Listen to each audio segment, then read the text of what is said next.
Good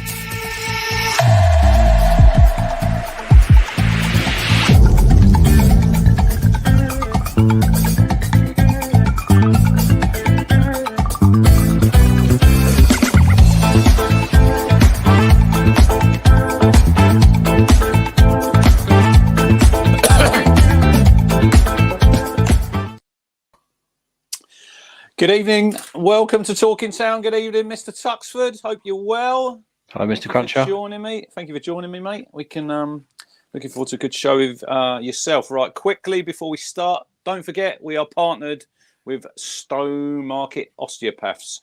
Gov's failed his medical, but for once it's not his back. That's because he gave Freddie a call on 01449 616 633 for your osteopaths and physio needs. Don't live life in pain. And if you're a Norwich fan, that just can't be helped. Anyway, now we got that out of the way. Welcome to everyone in the chat. Tux, can you set a like target, please, for tonight's show? Shall we have 300? Well, yeah. 300 likes. Come on. 300 likes. Gov is back Saturday. He is the Brandon Williams of Ipswich Town, so he will appear. Not Brandon Williams, that's the Gov. Yeah, 300 likes. If you're if you're watching live, hit the like button, hit the subscribe also, and if you're watching back, hit the like button. So, Tux, Preston North End. What was your thoughts?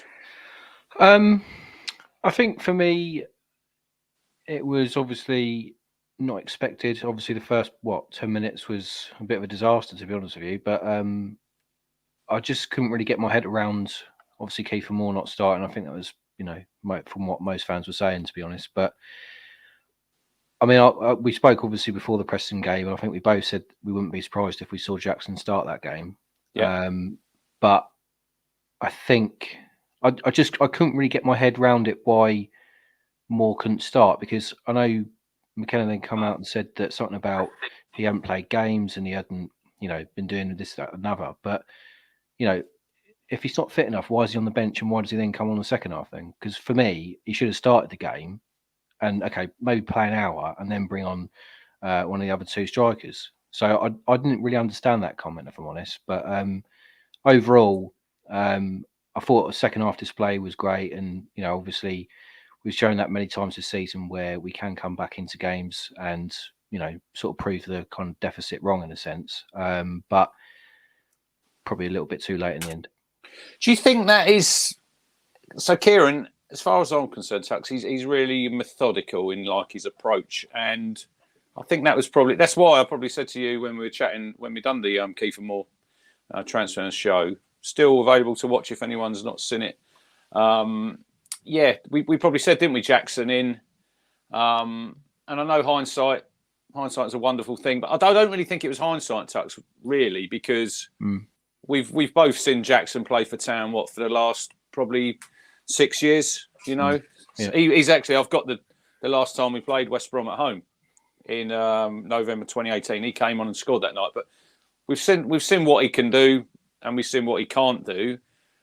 Personally, I think I'd be really surprised if we actually see him starting another game between now and the end of the season, Caden Jackson. I think he'll see his time out on the bench, and I think he probably goes Tux in the summer. Yeah.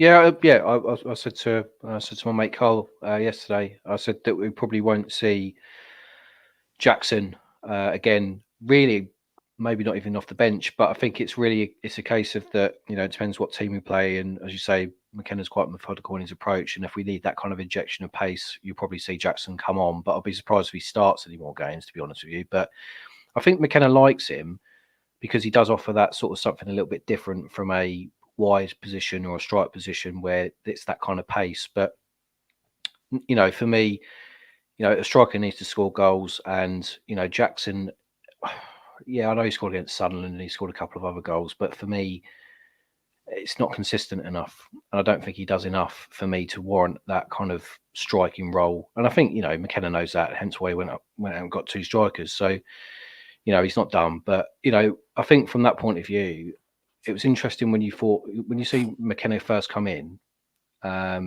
Jackson was the main man, if you remember. You had Bon and Norwood at the time, and he managed to sort of stop them from playing and stop them scoring really. And obviously Jackson scored a few goals and played quite well up until he got injured, if you remember.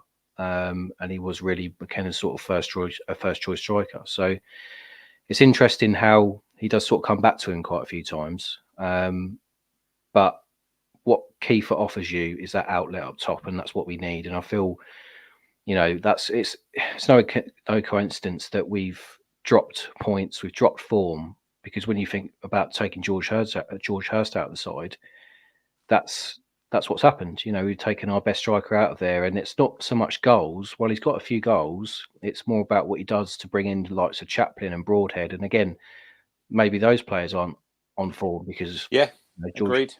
So yeah, we spoke about Connor Chaplin on Sunday's show, and I think he's another one who's suffered, Tux. Broadhead, obviously, he's one who's coming from maybe a little bit of criticism from the Town fans. I think Chaplin's probably gone under the radar with that. But if you look, not so much the home games, I think if you look at Saturday's game, you look at the game at Leicester, there's a few away games where Connor Chaplin is, I'd say, pretty anonymous.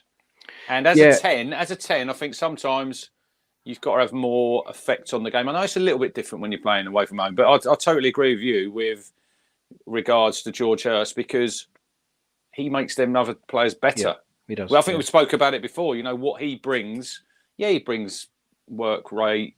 He's got some goals, assists, but he's football. And this is where Caden Jackson, and I don't want to be disrespectful, George Hurst is a much more, I think he's football brain. He's got more of a football brain, whereas Jackson, he can run the channels, Well, that's his game, though, isn't it? Yeah. That's his game. What's Caden Jackson good at? Running. And not a lot else. I mean, that's probably where we go back to when you look at the Preston game. Looking back, it was never going to be that sort of game where Jackson was going to get space. You think you're up against, what you're going to get from a Ryan Lowe team. The pitch wasn't great neither. So sometimes, like you see in that second half, Moore gives you that. I think it'd been on 2 minutes, Tux. The first ball went up to him, it stuck to him, and then he brings other players in. Whereas first half, we had no outlet. But I don't want to get. I mean, let me ask you a question, Crutch. I mean, why do you think Jackson started? In your honest opinion, why do you think he started over someone like Kiefer Moore? And let's face it, Kiefer Moore could have played an hour and gone off. So why do you think that he started? I think it's because when you listen to him after the game and he said, we didn't know. Yeah, I do agree with Gov there. Loyalty, I'll come on to that in a minute. But he did say that we weren't sure, even at 4 p.m, I think was when they knew that he was signing. He'd done maybe a little bit of training. I think he's a methodical coach and he went with what he knew. Yeah. But I do agree there with what Martin's saying there. I think Kieran is loyal. And this comes back to where I said about the window in the summer, which I think that's the failings where you fail to get that other striker in. And we've been a little bit lucky because Hurst got injured right at the back end of that, didn't he, in December? Whereas if he'd have got injured in, say, look, hindsight is great, but September, October time, you would have been relying on a Jackson or a Ladapo to carry you through to that January window. And this is where I think maybe we possibly could have got someone to complement George Hurst in August. I'm not saying, look, they probably tried. They were obviously after, I think Stansfield was this well known that they chased him. So they went with what they got. But I think Kieran is, look, he's still learning. He's still relatively young.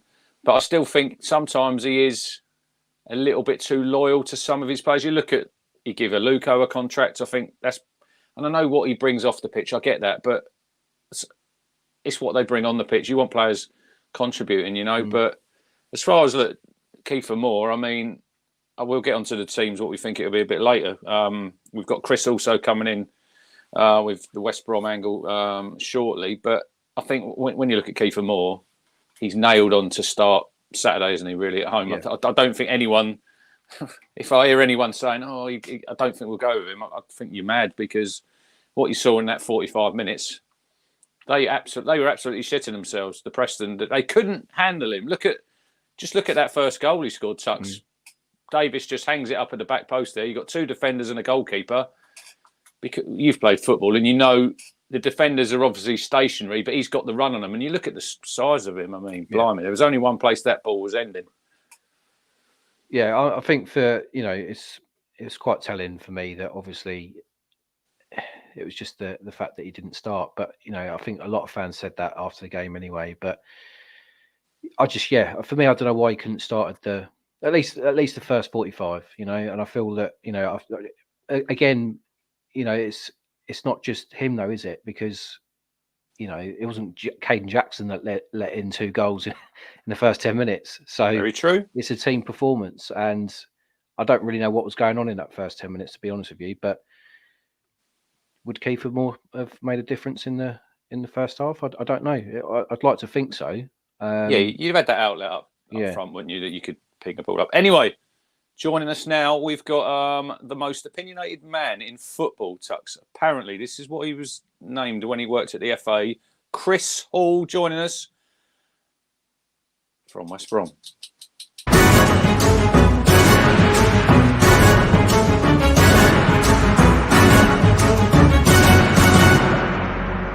That they were surprised you'd left Coventry out. I've got Cov 4th, and I actually think they're going to be stronger. Yeah, been proven right on that one, haven't I? Yeah. They've suddenly hit some form, haven't they, Coventry? Yeah, well, to be honest, and look, you know me. I look at the numbers and everything. There was only so long they were going to keep missing chances. They're like their XG was absolutely crazy. Like Haji Wright was just missing.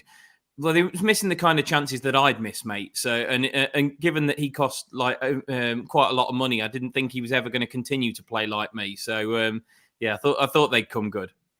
But they're on the coattails of the playoffs. But we're here to talk Ipswich versus West Brom. I want to go back to the last time you visited Portman Road, Chris. I don't know if you remember. It was a Friday night under the lights on Sky. Jeez, I mean, to be fair, the last time.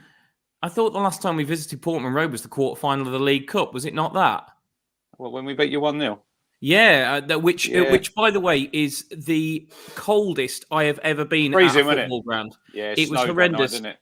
And it wasn't helped by the fact that we had to stop the game multiple times for them to clear the snow off the pitch. Grant Ledbetter scored that night, Tux, with penalty. A 1-0 win as Town went all the way to the semis that year. Anyway. Yeah, the last time it was Friday the 23rd of November, Chris, 2018. This was the relegation season when we went down. Right, Tux, we'll do a little test for you. The lineup for Town. Who was in goal that night for Town? What year was this? 2018 when we were relegated. It was either Bart or Gherkin, so I'm going to go... Yeah. Bart started and Gherkin was on the bench. Yeah. Back four was Jordan Spence at right back. Oh, wow, yeah. Chambers, Pennington, Jonas Knudsen at left back. Scoose Downs, Trevor Chalabar in the midfield. And then up front, we had a 3. Guion Edwards, Freddie Sears, Jordan Roberts. Do you remember him? Yeah. Now at Stevenage, Chris, I think. Jordan Roberts under Steve Evans. I mean, that is not a terribly inspiring team. Although, to be fair to Trevor Chalabar, he's carved out a right little career for himself since then. You know what it was with Chalabar, though? It was the fact that he was on the precipice of being released by Chelsea and joining us. It scared the hell out of him, and he just went on to better things when the prospect of playing for West Brom was put in front of him. So on the bench we had Gherkin Danassian, still at Town.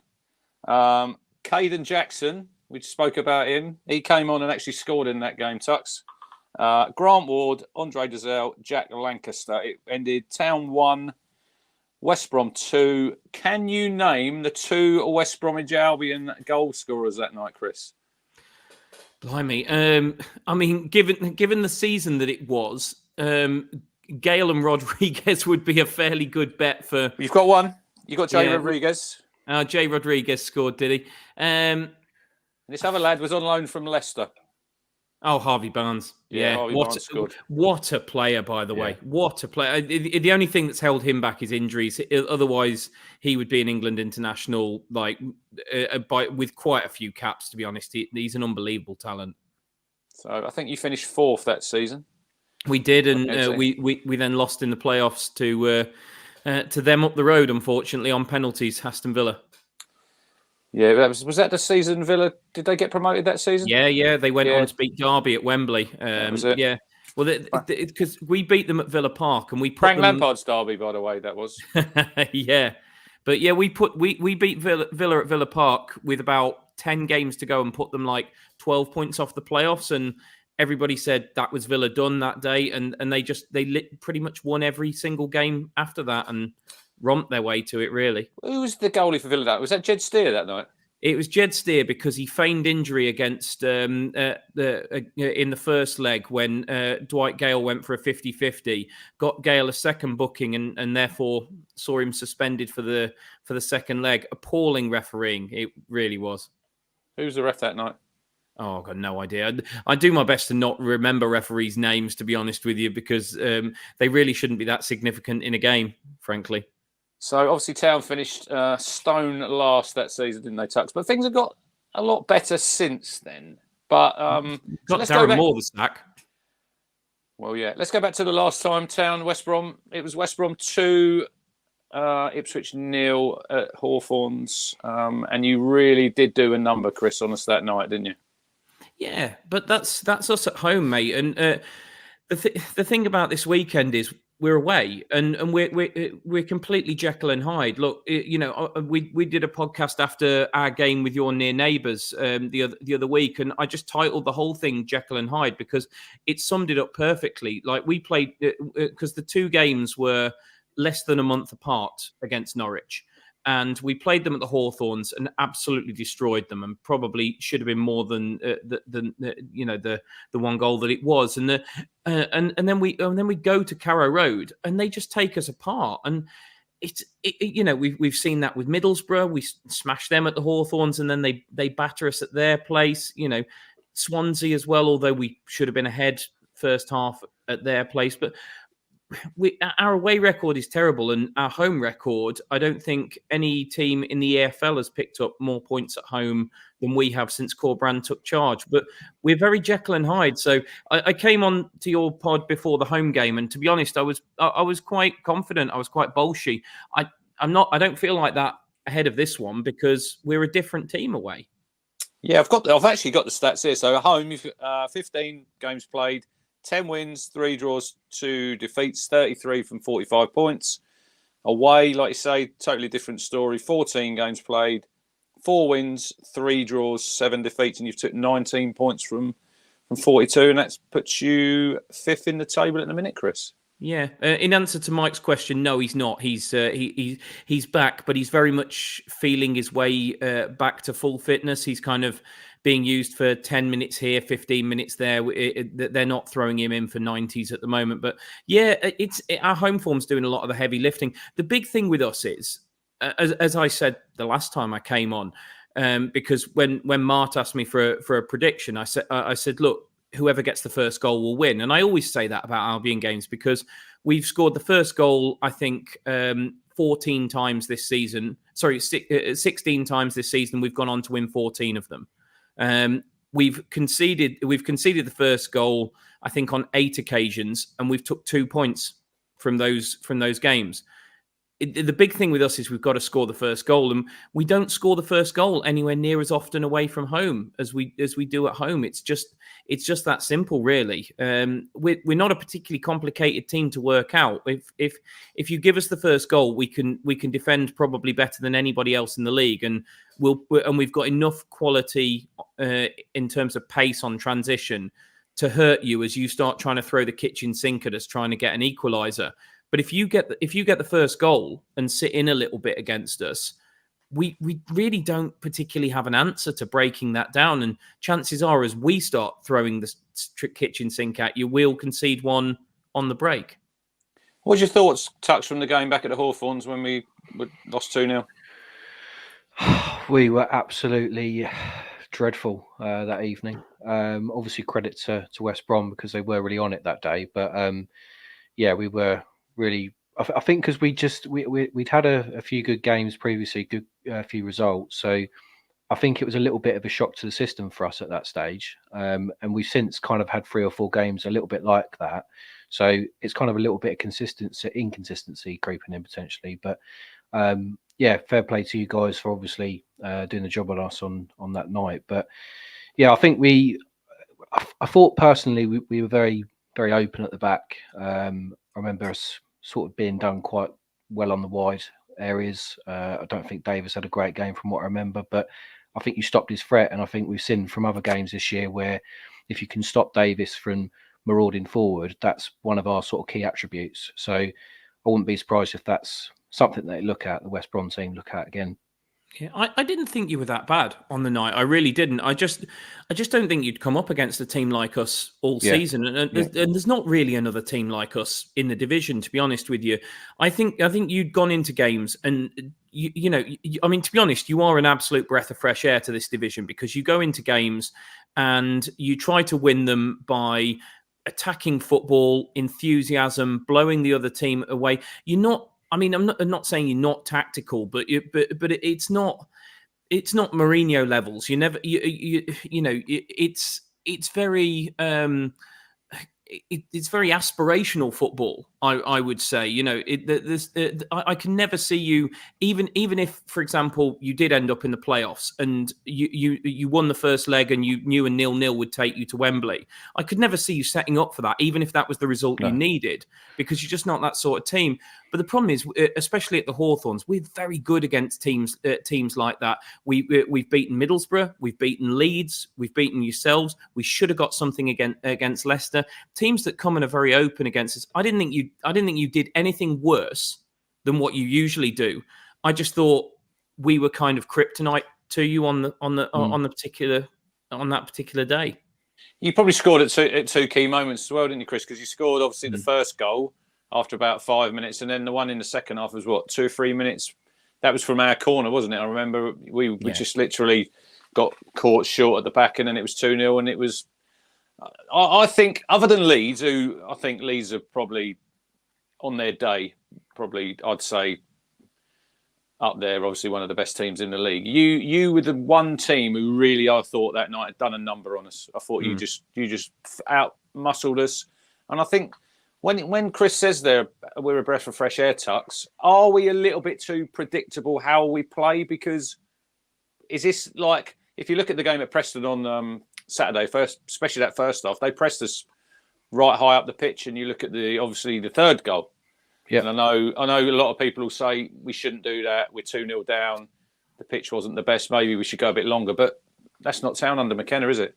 No, I think the thing about the opposition team, any opposition team, if they work out that they need to press us, then they've got a chance of getting something out of the game. Because if you stand off us, then you've got the likes of Morsey and other players that will try and spray the ball about. But as you saw from what Preston did on Saturday, because they're closing down a lot, that really sort of frightens us a little bit in a way. And obviously, when you've got, as I said, with Davis on the left-hand side, that's a very key threat for us. When you stop him going forward, that left side is quite nullified. So, and then you've also got the strikers as well. And obviously we've got that issue with George Hurst at the moment. But, those three areas for me are, what an opposition should probably be looking at when they play against us. What I'd also say to that is, in all fairness, how many championship teams aren't predictable? Like in terms of how they're going to set up. I can tell you right now how we're going to set up on Saturday. Southampton play exactly the same way, regardless of who they're playing. So do Leicester, and their fans, when they dropped a few points, even with their crazy points total, their fans were complaining when they dropped a few points, saying that we're too predictable. We don't adapt for teams. There's not many teams in the league that have multiple different ways of playing. I mean, this is the Championship. I don't think you're too predictable, and I just think there's certain teams that are going to be able to cope with your threat, and if they do, then it's, can you defend their threat? But I don't think there's many teams, and I think McKenna's just kind of almost done it in terms of mathematics and said, if I play this way, we're going to win a lot more games than we lose, because there's not many West Broms out there who can completely nullify our threat, and he's right. You are where you are in the league table because of it. I really don't think it's a problem, and I don't think there's many teams in the Championship that you can ask to have multiple contrasting styles of playing, because it's not how it works really. Most teams have a very, very defined way of playing, a very defined formation, and largely speaking, probably quite a similar starting 11 week in, week out. So I'm looking at your transfer business. You got, was it 3 in the window, Yep. all on loan? Andreas Weimann, I'm a big fan of his. Obviously scored the winner Saturday. Callum Marshall from West Ham on loan. He's a striker. And Mikey Johnston from Celtic, I believe he's a winger. Is he the Sarmiento replacement, Chris? Yeah, sort of. I mean, he kind of... When Sarmiento was going, Corberan made it very, very clear he wanted two players. He wanted an out-and-out winger, which has been Mikey Johnston, and he wanted a versatile attacker, which was Andy Weimann. Weimann can play on that left-hand side where Sarmiento was playing for us, but then so can Johnston as well. Johnston is probably the most similar to Sarmiento, but I don't think we should look at it as a like-for-like replacement, because as much as I think Sarmiento will do well for you, he wasn't a particularly good fit for us. As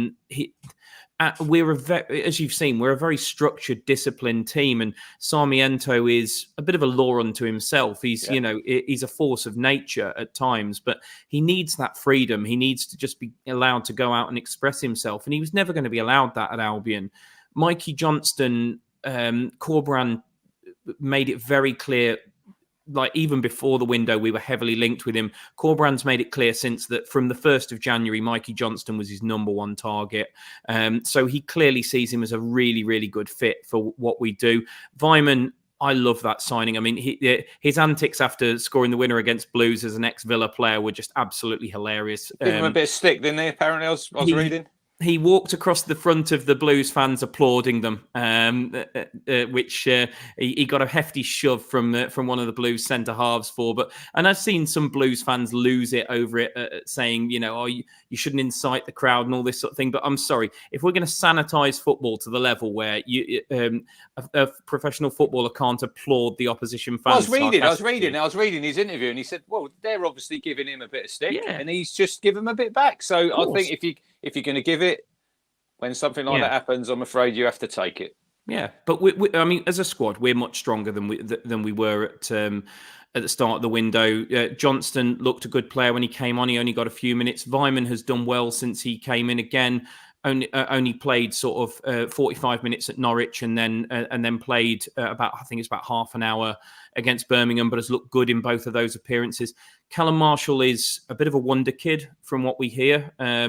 16 goals in 10 Premier League 2 games for West Ham, 4 goals in 3 EFL Trophy games as well. He's already playing for Northern Ireland at 19, despite having not made his senior West Ham debut yet. He's a really exciting one, born finisher, but he's a little bit raw, and he's going to probably take a little bit of time to adapt to the division. So I think we're excited about all of them, and I do think we're in a better place. And apparently, Corberan said we're pursuing a centre midfielder in the free market as well, because we wanted Callum Chambers from Villa, but because Villa, I think, wanted a commitment to us buying, we backed out of that one. So potential playoff game, Tux, this could be. If you look at the league table at the minute, obviously Town still chasing the top 2, but we're sitting 4th on 59, West Brom on 48. Does that excite you, or do you think we can still get top 2, Tux? That's a good question. I think obviously where Southampton are at the moment on their kind of form, the squad that Leeds have got as well, I think we'll push them. There's something telling me that I think they'll utilise their squad a lot more. You never know what's going to sort of happen between now and the end of the season in terms of injuries or suspensions and things like that. But I do feel that they might just pip us to it, and I think it will probably end up in the playoffs. So yeah, it could be certainly an Ipswich West Brom playoff somewhere, semi-final or final even. So, but yeah, I don't know how confident I would be coming up against a West Brom in the playoffs, especially as Chris says with the kind of home record. So yeah, it would be certainly a test for us, but then there's no easy game in this league anyway. Because obviously we've slipped a little bit, haven't we, in the last 10 games? Do you see us getting top 2, or do you think we'll we'll finish in the playoffs? Honestly, I think you'll finish in the playoffs. Yeah. I don't mean that disrespectfully. You've done unbelievably well to be where you are. I mean, coming up from League One and doing what you've done is outstanding. It really is, and you've only got to look at the amount, the very, very small amount of teams who've actually done what you've done and come straight up and made the top six. And I think you will definitely make the top six. But I just look at Southampton and Leeds, and I just see them getting stronger and stronger as the season goes on, because the depth in their squad, there's Premier League quality running all the way through. I mean, Leeds seem to manage to shoot themselves in the foot quite a lot, but I don't quite know how, when you've got attacking players to pick from like Bamford, Pirro, Rutter, Nonto, Somerville. I mean, if you took probably the bottom four in the Premier League, most of them would take probably all of those. So I don't see how the top two is not two of Leicester, Southampton, and Leeds. But I think you'll be a real threat to anybody in the playoffs. I think if it ended up being us, I think you'd probably rather play us over one game than two. I think I wouldn't want to play you at Wembley. Let's put it that way. But I'd maybe fancy us over two games. I think we could probably do a number on you on one of them and then beat you at the Hawthorns. But I think in that on that big wide open pitch at Wembley, you're probably the last one of the teams in there that I'd want to play. Maybe Southampton, but I do think they'll get top two. So yeah. Yeah, wherever we finish, Tux, it's going to be a really good season. I don't want anyone to be disappointed. It's really hard to replicate that first half of the season when I know we were 10 points clear, and a lot of people will say, they'll use the word, "Oh, you've bottled it." Well, I don't think we have, because there were so many games to go, and Southampton had to go on that crazy run, Tux, to reel us in anyway. I think, is it 21 league games unbeaten? And I mean, people keep saying, "Oh yeah, but they'll lose soon." I don't see them losing anytime soon, if I'm being honest. Yeah, well, you go back to the start of the season. If someone offers you this position now, you bite their end off. You know, it doesn't matter where you've been in the earlier part of the season. You would bite your hand off for this position. And it is a bit of a shame that we've kind of lost a little bit of form. But that's not, as I said earlier, that's not a coincidence, because you've got the likes of Hurst out, important players for us. We've had Morsey suspended, so that's had an effect on us. But, you know, with James's comment at the bottom there, you know, even if we finish fourth, we're in the playoffs, that is an amazing achievement. Because, if you look at the start of the season, where we've come from League One, when we had to go on our own amazing run to get to finish second, to go up automatically, then some people have got short memories, unfortunately. We're going to have to do that again, though, aren't we, Chris? We're going to have to do that again. If we're going to have to get top two, you're going to have to go on that crazy run that we did at the end of last 15 games last season. I just think that the points total. I mean, first of all, to address what you said before, if anybody says you've bottled it, they need their head looking at, because that is probably the most lazy, annoying term in the whole of football. Because people say that teams have bottled it when the other team has gone on this unreal run. You look at the rate that you're picking up points at, and it is good enough for top two in most seasons. So you've not bottled anything. It's just the fact that Southampton in particular are picking up points at the most frightening rate of knots. I think I saw a statistic that said, like, between the top four in the last 3 months, I think the four of you have collectively lost 4 games. And it's like that. I mean, that's just phenomenal form. But the top four are just miles better than everybody else this year. So you haven't bottled anything. I think you'd have to go on a crazy run, because although Southampton will have a dip in form at some point, so will Leeds. I mean, first of all, if you end up fourth, like solidly fourth, you need both of them to have a drop off and for you to pick up the slack at the right time. And that's a really big ask. But I mean, to what somebody said in there, why is it all negative at the moment? I don't think it's downbeat to say that Town, probably the most likely place they will finish is fourth this season. I think it just shows you what an unbelievable start you've had.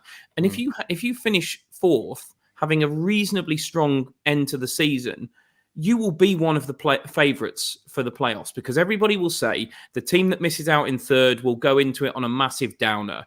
And the fact is, you will have had a lot better season than the teams in fifth and sixth. I think if you go into it fourth, you'll probably be most people's favourites for the playoffs. Right. So coming back to Saturday, Chris, what sort of lineup will you? Have you got any injuries? Any suspensions? Well, we've got the semi-finals of the AFCON going on at the moment. We've still got two players in that. Unbelievably, Congo and not so unbelievably, Nigeria have got to the final. Did you see the VAR? Did you see the VAR decision when Nigeria thought they'd gone 2-0 up and it was a penalty at the other end? Did you see it, Tux, for South Africa? Did you see it, Chris? The sending off at the end, you mean? No, it was 1-0. I think on about 84 minutes. Yeah, I didn't see that. I saw the sending off. There was a foul on the edge of the box, wasn't there, Tucked a South African player, and the ref's not given the penalty, and they've broke away, thought they'd gone 2-0 up. Then he's been told to have a look at VAR, looked on the telly, disallowed their goal one end, and he's given a penalty the other end. No, I didn't see that, but I saw the sending off at the end, which took them rather a long time to sort of get to what was very clearly the right decision. But we've got Grady and Shemi still away.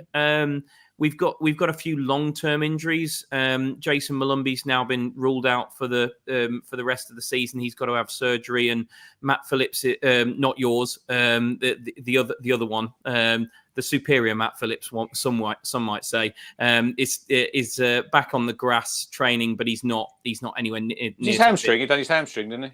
Yeah, he just gets injured every winter. Basically, he's just one of those. To be honest, if he played every week, he'd probably be one of the best players in the championship. But the problem is, you just know you're going to lose Matt Phillips for 2 or 3 months every winter. So we're without them. But other than that, and like I say, we're without the two lads at the AFCON. But beyond that, we're actually in quite a strong place, because we brought in the 3 lads during the transfer window, and they seem bang ready to play, which is really, really good, because sometimes I heard you talking before about Kiefer Moore and starting him from the bench. Realistically, that's probably because he's not had a lot of football, and you can't just throw a guy into 90 minutes of football, especially at the pace the championship is, when they've not had that much football. We're not in that position with the players that we've got. Marshall's been playing a lot, granted at under 21 level, but Johnston has played sort of like the last month for Celtic, and Vyman's played a bit for Bristol City as well. So they were all ready to start. I think in terms of our lineup, I don't think it'll differ that much. It'll be the usual back four of Furlong and Townsend as the fullbacks, Kipre and Bartley as centre halves. It'll definitely be Mowat and Yukoslu as the defensive midfielders, with Swift ahead of them. Probably Wallace one side, Fellows the other, with Brandon leading the line, which is the same lineup we went with against Birmingham. But where we differ from 2 weeks ago is when that doesn't work, and it didn't work against Birmingham. We were terrible first half, and to be honest, not really looking like breaking them down in the early part of the second half. We've now got options off the bench. We brought on Callum Marshall, brought on Daryl DK, we brought on Vyman, we brought on Mikey Johnston to really freshen it up. And I think staying in the game is massive for us at Portman Road, because I think the longer the game goes on at 0-0, or if we can get an early goal, obviously, then we've really got the options to change it off the bench. Where I'm worried about is if you get one early doors, it could go 2, and I think you've always got the capability to take games away from teams, because you've got that quality in attacking areas. Yeah, we early season, Tux, it was we done this to 2 or 3 teams, didn't we? I mean, we were 2 or 3 up at half time, but as of late, we've obviously not been great. Before you go, Chris, massive thanks for joining us as usual. We could have a score prediction from you, please. I'm never confident when we're away from home at the moment. Like I say, I was bullish before the home game. I'm not so confident away from home. I would rip your hand off for a draw. So that's what I'm going to go with. I'm going to call it at a 1-1, but I'm not saying that with any real confidence. I'm saying that because I can't possibly go on an opposition podcast and predict West Bromwich Albion to lose, because that would be absolutely criminal. Anyway, thanks for joining us, and we might see you later on in the season, possibly. Possibly, yeah. We shall see. Although I've got to be honest, if we do the double overview, I'm pretty sure Mark won't, but it will just call me a jinx and not invite me back. You'll be back. You'll be back. Don't worry. Anyway, thanks for joining us, mate. Really appreciate it. My pleasure, mate. Cheers, Chris. Cheers. Bye. There we go. So I've got the head-to-head here, Tux. Town v West Brom.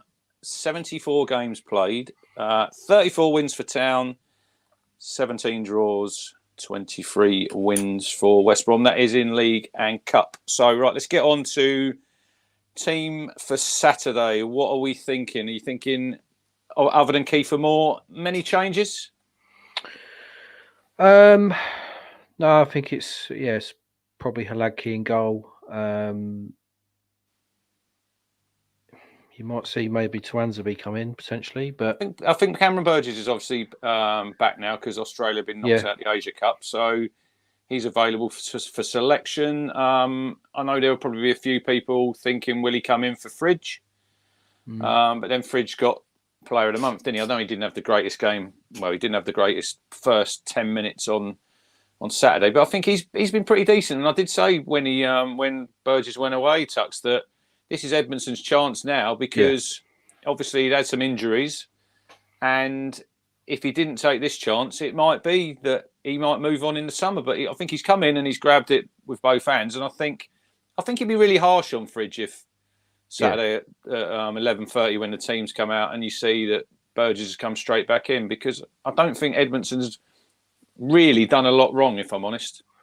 No, I think obviously there was a couple of mistakes with Preston last weekend, but I think overall I think he's been back to his best since coming back in for Burgess. I don't think he's ever really sort of let us down, really. I think he's that type of player where he's always given 100%, and as I say, I don't think he's ever really let us down. But I think it's been the emergence of Burgess, which again, he sort of come out of nowhere and has obviously played most of last season and helped us to get promotion, and obviously continued that this year. But I think obviously what Burgess does offer is that sort of balance with his on the left side with his left foot. So that might then help Davis as well. But I wouldn't be surprised to see Burgess come back in because of what he has done recently. But yeah, I agree. It would be very harsh on Fridge to get dropped. Yeah, I think Fridge is probably, it's like anybody, Tux. If you need to play regular football, and if you get that regular football and your consistency of games, I think he shows, and he's more than capable of playing. Look, I think we're in a really good position. Look, defensively, I think we do need to improve. I said on Sunday, you can't keep shipping. I think that's 11 times this season we've conceded, I think, Tux, inside the first 10 minutes, and I think that's a bit of a problem. That it's conceding the early goal, but it's also conceding the first goal. That's the issue. As Chris said there a minute ago, he wants to. West Brom need to score the early goal, and he's favouring them to win the game because they've done it in I can't remember what stats he said now, but I think it was like 14 and 16 or something like that. So if they can do that, then they're we're going to be. I wouldn't be surprised to concede again at the weekend first, but the difference being is West Brom know how to hold a lead in that sense. But the only, I suppose, saving grace really is that they're away from home and not at home. So that's what Chris said. Yeah, I think it's probably a bit of a psychological problem now. Not maybe with the players, but I think as fans, if we're there on Saturday, West Brom scoring the first 10 minutes, it's a case of here we go again. But you think of all the times that we've come back from games, right? And we've either taken a point or 3 points. It does make you think that if they can do that, why can't they, sort of shut up shop early on and then, not concede as many goals? I don't think it's not going to happen in every game, but it seems to be a bit of a recurring pattern at the moment. Yeah, no, I think we've taken the most points from losing positions touch. I think it's 21 we've taken, which is brilliant. You know, I get that, but there's times in games like Saturday, 3-0 down at half-time at Preston, you've left yourself an absolute mountain to climb there, and you can't keep doing it. And this is what worries me. When we were talking, and I know there's a few people in the chat saying, "Oh, it's a bit negative." We're not being negative. We're just being realistic. This is what worries me a little bit when we say how Town play, that we get to a playoff game and where we're going to finish, we're probably going to finish third or fourth, possibly second. A lot of people still think, but a third or fourth gives you a home tie, second leg at home.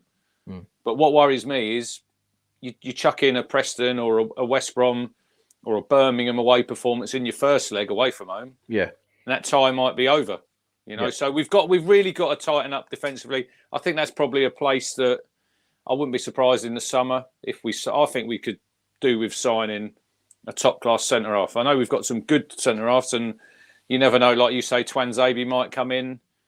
Well, just going back to your point about being loyal when you mentioned about Caden Jackson earlier, I sort of feel that there is no room for loyalty at this point. You know, if we're really desperate to get second, and you know we work towards getting second, we need to be fielding our strongest 11 now.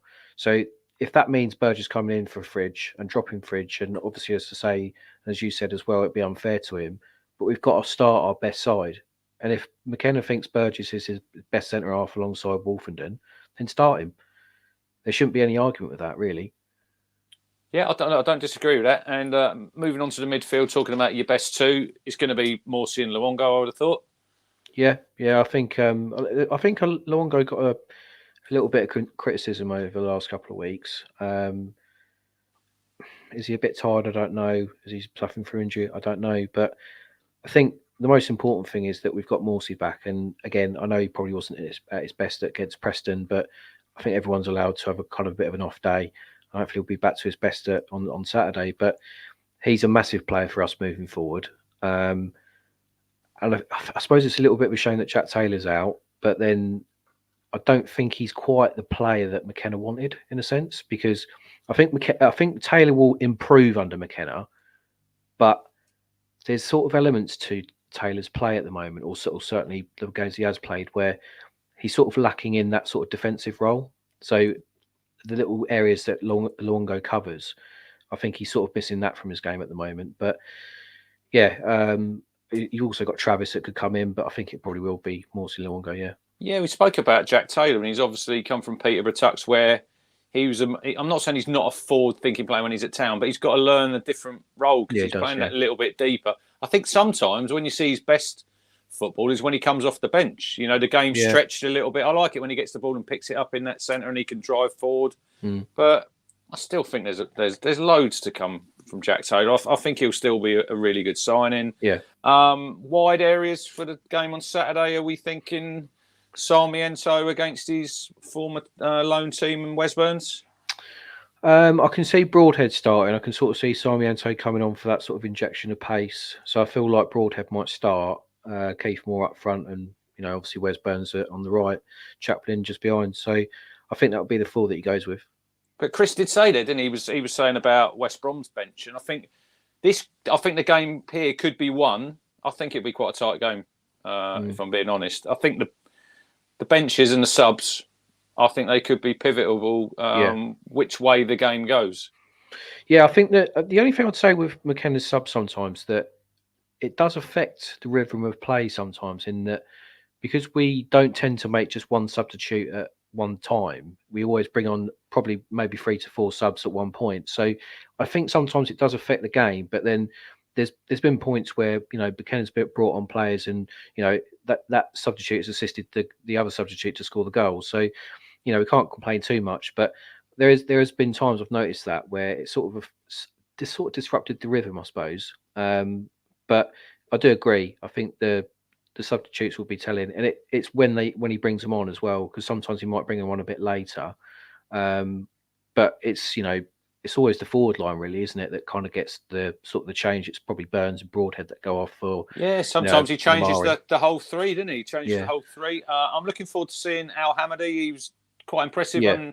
I know he only had a short, probably about 10 to 12 minutes on Saturday coming off the bench. I was listening to Darren McCantley on his pod today, and they were looking at him at Peterborough. Look, he's a young striker. A lot of people have said Tux is one of the best young strikers down in that division. He's obviously 21, signed that 4-year contract. Not so much this season. I think he'll probably play a role off the bench between now and the end of the season. But like I said, I think I said when we spoke last week doing the transfer show, I think he can learn so much off Kiefer Moore from the 4 months he's going to be at the football club, on the training ground, talking to him, just soak it up like a sponge. And I think he'll be a better player. But I think he's going to be a player moving forward for Town. But I think he'll be. He looked good. He looked quick. Looks like he's got good movement. So interesting to see where he fits in. Just get everyone in the chat to give their score predictions. We'll come to that in a minute. We didn't really touch on it much on Sunday. Last week, Lee Evans left the football club. 61 appearances for Town. 6 goals, Tux. I think most people remember him for the hat-trick against Doncaster. Suffered from injuries, which are probably held him back, didn't it? I think he played some good football at Town. Personally, I think his best spell was probably at the start of last season. I thought he played well. What's your thoughts on Lee Evans? Yeah, I thought it was a shock when it was announced. I wasn't so much as a shock of that he was going to go, because I thought he'd probably go at the end of the season. But I suppose it was a shock at this point, obviously with the window closing. But I imagine he probably didn't get any offers that were, worthy in the sort of the transfer market as such. So they sort of, come to that mutual agreement where he could go off and play football. Wouldn't be surprised to see him at Chesterfield with Paul Cook, to be honest. But yeah, it's a difficult one, because there's been times with Lee Evans where, certainly that period that you mentioned, I thought he really did improve a lot, and then he got his big injury. I remember going away to Wickham and he came on and he was absolutely dreadful. And he hasn't really been the same since, and then he got another injury. So he was never going to get ahead of any of our midfielders at the club at the moment. Obviously, I know he's played a couple of cup games this year, did all right. Obviously, against Wolves was probably a bit of a standout. But yeah, probably the right decision. I think overall, it's kind of a bit of a sort of a 50-50 career with him at Town. I think it was good in patches, but mostly not great. Yes, like Norman says, he was our best player at the beginning of the last season. So sad he has biscuit knees. I think the first injury he suffered, I can't remember what the game was, but I think it was Sam Morse who sold him short tucks right at the end of a game at Portman Road, and he got clattered. Then he probably plays well. If you look at his career, he's probably half a season and then he's been injured. But I couldn't believe the other day when I looked, he's only 29. Yeah, so he's still got plenty of football in him. I think he's about a month away, they said, from fitness. So obviously he wasn't going to get ahead of a Morsey or a Luongo. Now you've got Travis, you've got Taylor. So it will be interesting to see who picks him up. I know you said Chesterfield. They're obviously, I think they're about 20 odd points. Shout out Paul Cook. He's doing a brilliant job for them. They're going to come back in the Football League. They'll be League Two. I think probably a top end. His best moment was blocking me on Twitter. I remember having a chat with him about that. He's like, "You're probably talking shit, mate," he said to me. He's a really good character. I spoke to him several times, and he was a lovely guy. But I think, look, if you look at the squad, they're all really decent human beings, Tux, who we've got down there at the minute. But I think wherever he goes, I think he'll be an asset. I think I could probably see him at a top-end League One club. But he just needs a bit of luck with injuries, doesn't he? And just needs to play games. And he was blighted. And McKenna said the other day, it was, if it hadn't been for injury, there could have been an improvement. Did we really see, like when Sam Morsey came in from Borough, look at the progression he's made under McKenna. We thought when he come in, defensive midfielder, McKenna's improved him so much. So nobody knows what would have happened if Lee Evans had stayed fit. It's just a shame. That's football. And just have to move on. Any other business, Tux, before we get our score predictions? No, I don't think so. I must admit I am quite keen to see how Elkan Baggett gets on with his loan spell. Played last night. Started, they lost 2-0 at home. Do you think he's got a future at the Town? I think he's a really good footballer. He's at that stage. He's the same as a Cameron Humphreys, Tuck. So I think he's really talented, and I suppose there was talk about him going out on loan. I think they probably had to keep hold of him. Kieran said, obviously, Jack Taylor's got an injury. He's not going to be out many weeks, but he can play obviously at fullback. While like Brandon Williams is not going to be back, I don't, for another week, so he can fill in there from Davis. But they get to that stage of their career now where they're 21, I think, both of them. And Baggett's played, I think he's played 20 odd internationals for Indonesia. But they need to be playing regular football, to progress now. Do I see Baggett having a future? It's a hard one because would he be in your best two centre halves at the football club at the start of next season? Depends what league you're in, though, doesn't it? That's the thing. Because if you stay in the Championship, now Cameron Burgess been brilliant, but it's all about bringing them. We've got to bring the youth through as well. We can't just be a club now who, I know we can go out and we can buy these ready-made players, but Town they've always been good, aren't they, bringing their kids through. And if an Elkan Baggett could get a regular run of football, I could think he could play in the Championship, Tuck. I really, really do. It's just getting where he's going to get in, and then he can show what he's got. It's a 50-50 one for me. I think he'll still be at the football club next season, but there comes a time when it's like Corey and Darber. He's at Kilmarnock at the minute. Yeah. He's had 2 or 3. I don't see him having a future. No. I think he'll come back in the summer. He'll go out. I think Baggett will stay, but if he can have a really good pre-season, it's a real hard one. But there comes a time when you can't keep going out on loan. You've either got to say, right, this is the season where I'm going to make the breakthrough at Town, or you're going to probably have to think, right, I see me time away from Town, and because you're not a young player for that long. No. You need to look at Wolfenden Tuxon when he was younger and he went to Swindon, didn't he? I think he played 40 odd games there in a season, which has benefited him going forward now. And he's played 150. He'll be getting on for 200 games for Town. So it'd be great if Baggett could make the breakthrough. I'm a bit 50-50 with that one. It's where he gets the opportunity. What do you think? I think they've got to be the right player and a good talent, because obviously we all want young kids to come through from Ipswich, and it's kind of been the Ipswich way in sort of previous years. But it's having the right player that's really going to take us forward as well, because we have had players come through like Matt Richards and all those in the past and all that sort of stuff. We've had who's the other ones that we've had at the top of my head, like Dean Bowditch, and I know this is years ago, but were they going to be the ones that were going to take us forward, or were they just going to be in the team for a little bit like Jack Lancaster? They're in the team for a little bit, but then they go off, but they're not really going anywhere, like a big club or going to up level. You could say about Idris El Mazouni. He's played a few games. He's on the sort of fringes of Town. He's gone to Orient. He had one loan. Now he's gone back there. I think he's captain. Scored last night. He's playing regular in League One. Yeah. To me, it's all about playing regular football, Tux. Yeah.